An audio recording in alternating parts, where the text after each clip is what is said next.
अस्सलाम वालेकुम।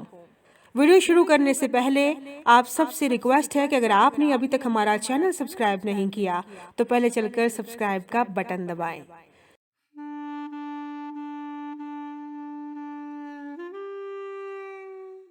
आदम खान और गुलबानो का ताल्लुक कबायली इलाके से था। दोनों के घर करीब करीब थे, मगर समाजी तबकात और हैसियत के फ़र्क की वजह से दोनों घराने एक दूसरे से बहुत दूर दूर रहते थे। गुलबानो के घराने का शुमार ऊंचे तबके में होता था, जबकि आदम खान ठहरा एक गरीब लकड़हारे का बेटा, जिसकी हैसियत सिर्फ 2 वक्त का पेट भरकर खाना मिल जाने से ज़्यादा नहीं थी। दोनों के दरमियान हैसियत का फ़र्क होने के बावजूद मोहब्बत का बीज फूटने लगा, क्योंकि मोहब्बत नहीं देखती ऊंचे महल या कच्ची झोंपड़ी। इसे तो बस ऐसा दिल चाहिए होता है जिसमें नशोनुमा पाकर मोहब्बत का पौधा तनावर दरख्त बन सके। आदम खान और गुलबानो का भी कुछ ऐसा ही मोहब्बत भरा गहरा ताल्लुक था। दोनों छुप छुप कर एक दूसरे से मुलाकातें करते और ढेरों दिल की बातें करते। दोनों की मोहब्बत में तीसरा राजदार गुलबानो की दोस्त गुलमीने थी, जो दोनों की खुफिया मुलाकातों और मोहब्बत के वादों की अकेले गवाह थी। मगर गुलबानो नहीं जानती थी जिसे वो अपना गहरा राजदार और हमदर्द समझती है, अव्वल में वही उसकी सबसे बड़ी दुश्मन है। क्योंकि गुलबानो के साथ अक्सर आदम खान से गुलमीने की मुलाकात भी होती रहती। आदम खान लंबे कद वाला, शहजादों की सी आन बान रखने वाला पुरकशिश मर्द था। वो कहीं से भी किसी गरीब लकड़हारे का बेटा नहीं लगता था। हर वक्त साफ उजले कपड़े पहने होता आदम खान की मर्दाना वजाहत से मुतासर होकर गुलमीने अपना दिल हार बैठी और आदम खान को हासिल करने की खातिर गुलबानो को रास्ते से हटाने की जदोजहद करने लगी। वो रोज़ाना कई मंसूबे बनाती और इन पर काम करने से कतराती थी, क्योंकि वो कुछ ऐसा करना चाहती थी कि सांप भी मर जाए और लाठी भी न टूटे। एक दिन आदम खान जंगल की तरफ जब लकड़ियाँ काटने गया तो गुलबानो, जो काफ़ी दिन से उससे मिलने के लिए बेताब थी, गुलमीने के घर पहुँची और उसे अपने साथ जंगल में जाने के लिए तैयार किया। मगर आधे रास्ते में ही पहुंचकर गुलमीने ने कहा कि उसकी तबीयत कुछ ख़राब हो रही है, इसलिए वो यहाँ इंतज़ार करेगी और तुम आदम खान से मिलकर जल्दी वापस आ जाना। गुलबानो ने अकेले जाने की हामी भर ली और अकेली ही चली भी गई।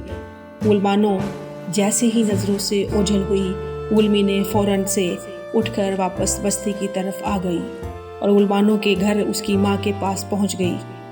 उसने कमाल मक्कारी से गुलबानो की माँ से कहा कि सब खैर तो है, कि गुलबानो अकेली जंगल की तरफ गई है। गुलबानो की माँ हैरानगी और खौफ से गुलमीने की तरफ देखने लगी, क्योंकि उनकी बेटी को अपनी सहेली के घर के अलावा किसी और जगह जाने की इजाज़त बिल्कुल नहीं थी। उन्होंने फ़ौरन से ये बात अपने बड़े बेटे को बताई, जो आनन फानन जंगल की तरफ रवाना हो गया, जबकि गुलमीने इस सब के दौरान खामोशी से अपने घर को खिसक गई। गुलबानो का भाई बहन के पीछे जंगल में गया तो उसकी आंखों में ये देखकर खून उतर आया कि उसकी बहन कैसे उनकी इज्जत को खाक में मिला रही थी। गुलबानो भी भाई को देखकर खौफ से कांपने लगी। आदम खान को गुलबानो के भाई ने कैद में डाल दिया और गुलबानो को घर लाकर शादीशुदा 2 बच्चों के बाप के हाथों बेचकर उसका निकाह पढ़वा दिया गया। आदम खान को इस शर्त पर रिहाई दी गई कि वो ये इलाका हमेशा के लिए छोड़कर चला जाएगा।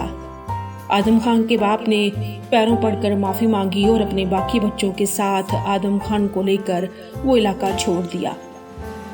ये सब रातों रात इतनी राजदारी से हुआ कि किसी को भी कानो कान खबर ना हो सकी। गुलमीने 2 दिन तक घर में बैठी रही और गुलबानो को भी मिलने के लिए नहीं आई, मगर 2 दिन बाद ये खबर उस पर बिजली बनकर गिरी। उसने गुलबानो को रास्ते से हटाना चाहा था, अपना रास्ता भी हमेशा के लिए बंद कर लिया। अब पछतावे की सिवा उसके पास कुछ नहीं था। गुलबानो की शादी जिस शख्स से हुई वो गुलबानो को बुरी औरत होने के ताने देता और मारता पीटता था। जल्द ही उसके शौहर का इंतकाल हो गया और उसकी औलाद भी उसी ही इन शख्स की तरह से नाफरमान निकली जैसा वो शख्स खुद था।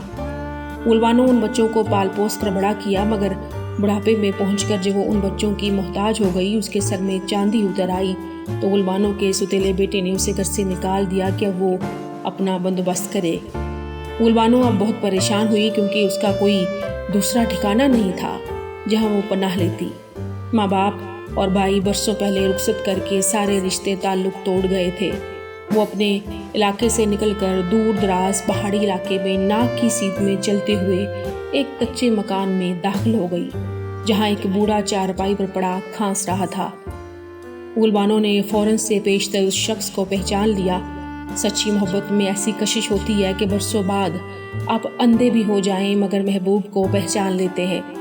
وہ شخص آدم خان تھا، جو اب کافی بوڑھا اور بیمار نظر آتا تھا۔ آدم خان نے بھی دروازے میں کھڑی سفید بالوں والی اس خاتون کو پہچان لیا تھا۔ اتنے سالوں بعد گل بانو کو اپنے سامنے دیکھ کر اسے ذرا سی بھی حیرت نہیں ہوئی، کیونکہ اس نے محبت کی جدائی میں بہت لمبا ہجر کاٹا تھا، اور اس کے بعد اس کے دل میں گل بانو کے مل جانے کی امید زندہ تھی۔ گل بانو نے اسے خود پر بیتی داستان سنا کر کچھ دن پناہ دینے کے لیے درخواست کی، جس پر آدم خان نے اسے کہا کہ وہ اسے بغیر نکاح کے اپنے ساتھ نہیں رکھ سکتا۔ وہ بوڑھا اور بیمار ہے، اس کی دیکھ بھال کے لیے ہر وقت ایک فرد کی ضرورت ہے، کیوں نہ وہ دونوں نکاح کر لے۔ گل بانو نے اپنی رضامندی دے دی۔ عمر کے اس حصے میں اسے محبت سے زیادہ پیٹ بھر کر 2 وقت کی روٹی کی زیادہ ضرورت تھی، اور آدم خان کو بھی روٹی پکا کر دینے والی چاہیے تھی۔ بس زندگی کی بنیادی ضروریات ہمیشہ کی طرح محبت پر سبقت حاصل کر چکی تھی۔